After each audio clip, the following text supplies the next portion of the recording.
Jadi setelah kami mendengarkan serta membaca laporan yang disampaikan oleh Kementerian Pendidikan dan Kebudayaan bahwa ada hal yang menarik.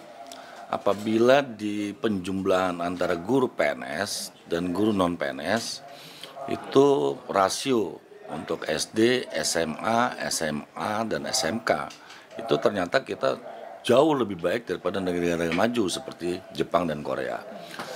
Nah, itu menjadi pertanyaan bagi kami, ini problemnya sebenarnya bukan kekurangan guru dong. Karena dari menyampaikan rasio, diantaranya itu rata-rata rasionya 1 berbanding 16 dan 1 berbanding 17. Dan kalau itu dicermati berarti kan jauh lebih baik. Kan artinya kalau kita lihat kondisi sekarang adalah rata-rata itu pada posisi 1 berbanding 30, 1 berbanding 28, yang diinginkan itu sebenarnya juga jauh dari realita jumlah angka-angka yang ditampilkan oleh data yang disampaikan oleh Kementerian Pendidikan dan Kebudayaan. Nah, kesimpulan itu akhirnya kami melihat bahwa memang masalah utama adalah di distribusi guru. Distribusi guru, kemudian kedua mungkin ketidaktepatan antara apa yang diajarkan dengan latar belakang guru. Walaupun sekarang dari Kemendikbud berdasarkan desakan serta masukan daripada Komisi 10 sudah banyak juga melakukan terhadap katakanlah penyesuaian latar belakang terhadap mata pelajaran yang diampu atau diajarkan kepada peserta didik. Nah, itu juga kami apresiasi kepada Kemendikbud, tapi memang problemnya adalah akselerasinya tidak akan bisa cepat.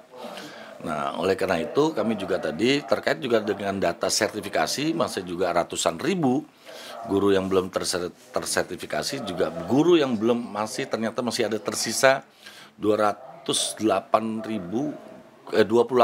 guru yang belum terkualifikasi S1.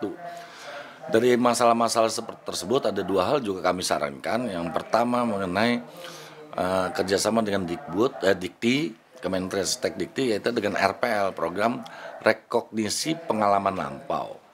Jadi bagi guru-guru yang belum S1 itu juga harus mengikuti program RPL supaya bisa disetarakan secara akademik dan tidak menyalahi peraturan perundang-undangan, itu setara dengan S1.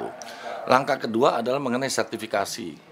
Karena sertifikasi itu kan seyogyanya ataupun idealnya layaknya kita mengambil atau memperpanjang SIM. Tentu ada periodisasi tentang sertifikasi tersebut. Nah, kalau kita lihat jumlah guru yang 3.019.000 dan kami sudah hitung kapasitas daripada lembaga pendidikan yang ada di lingkungan Dikbud, seperti P4TK, itu paling hebat bisa menghasilkan sekitar 160.000 per tahun, itu pun juga dengan tergopoh-gopoh.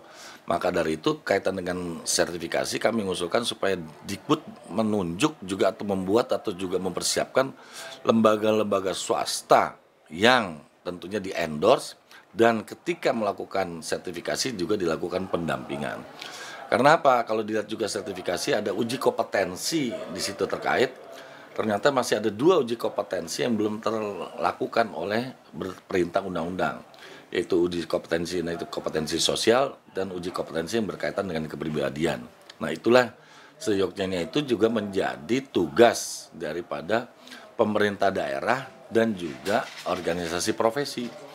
Jadi kalau di total dari jumlah 4 uji kompetensi tersebut, maka masing-masing lembaga baik itu pemerintah pusat, kemudian pemerintah daerah, dan organisasi profesi mempunyai tanggung jawab bersama. Sehingga apabila ada guru yang kurang layak, berarti adalah menjadi tanggung jawab bersama antara pemerintah pusat, pemerintah daerah, dan organisasi profesi. Jadi bukan salah si A, tapi menjadi tanggung jawab semuanya. Nah, oleh karena itu lagi-lagi kami mengusulkan supaya juga dibuat kajian untuk pendirian lembaga swasta untuk membantu melakukan sertifikasi atau uji sertifikasi kaitannya dengan uji kompetensi terhadap guru-guru. Karena apa? Lagi-lagi sertifikasi ini kan ada periodisasi.